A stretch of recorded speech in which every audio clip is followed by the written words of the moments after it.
આખો લેટર કાન સામે આવ્યો।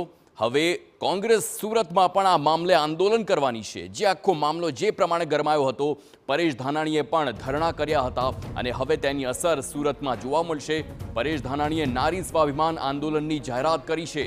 48 કલાકથી પરેશ ધાનાણી ધરણા પર હતા। ધરણા પૂર્ણ કર્યા બાદ પરેશ ધાનાણીએ નિવેદન આપ્યું। વિરોધ બાદ પણ પાયલ ગોટીને ન્યાય ન મળ્યાનો અફસોસ છે તેમ તેમણે જણાવ્યું। જવાબદારો સામે પગલાં લેવાય તેવી મુખ્યપ્રધાનને અપીલ છે। સુરતમાં સોમવારે નારી સ્વાભિમાન આંદોલનની શરૂઆત થશે। તંત્ર યોગ્ય તપાસ નહીં કરે ત્યાં સુધી આંદોલન ચાલુ રહેશે।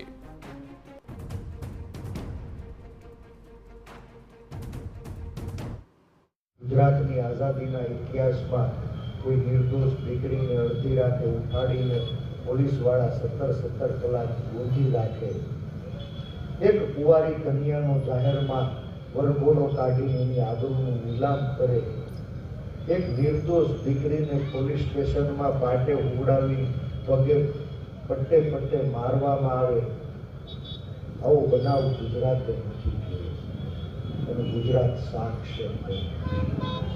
મારી વિનંતી છે કે જે કોઈ જવાબદાર લોકો હોય એના ઉપર તત્કાળ પગલાં કરવા। તો લટકાંડમાં પાયલ ગોટીને ન્યાય માટે કોંગ્રેસના બંધના એલાનને નહિવત પ્રતિસાદ મળ્યો છે।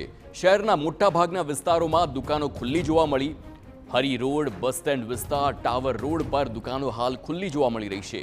લાઠી રોડ, શીતલ રોડ અને મુખ્ય બજારો ત્યાં દુકાનો ધમધમતી જોવા મળી છે।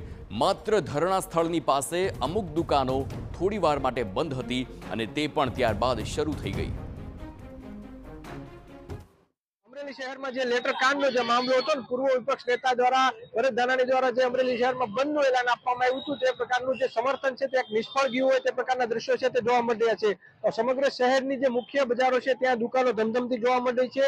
મુખ્ય બજાર, ટાવર રોડ હોય કે પછી હરી રોડ હોય, બસ સ્ટેન્ડ વિસ્તાર હોય, તમામ વિસ્તાર છે, લાઠી રોડ, બાયપાસ વિસ્તાર, તમામ દુકાનો છે તે ધમધમતી જોવા મળી છે। જે પ્રકારે પરેશ ધાનાણી દ્વારા બંધનું એલાન આપવામાં આવ્યું હતું, જે રીતે થોડી વાર પહેલા જે તેમના જે ધરણા પૂર્ણ કર્યા તે વિસ્તાર રાજકમલ ચોકમાં જે કેટલીક છૂટી છવાઈ દુકાનો હતી તે થોડી વાર માટે બંધ જોવા મળી હતી। બાકી મોટા ભાગનો વિસ્તાર છે, સમગ્ર શહેર છે તે ખુલ્લું જોવા મળ્યું છે। એટલે ક્યાંક ને ક્યાંક કોંગ્રેસને સમર્થન અમરેલી શહેરમાં નહિવત મળ્યું હોવાનું દ્રશ્યો છે તે જોવા મળી રહ્યા છે। જયદેવ કાઠી, TV9 અમરેલી।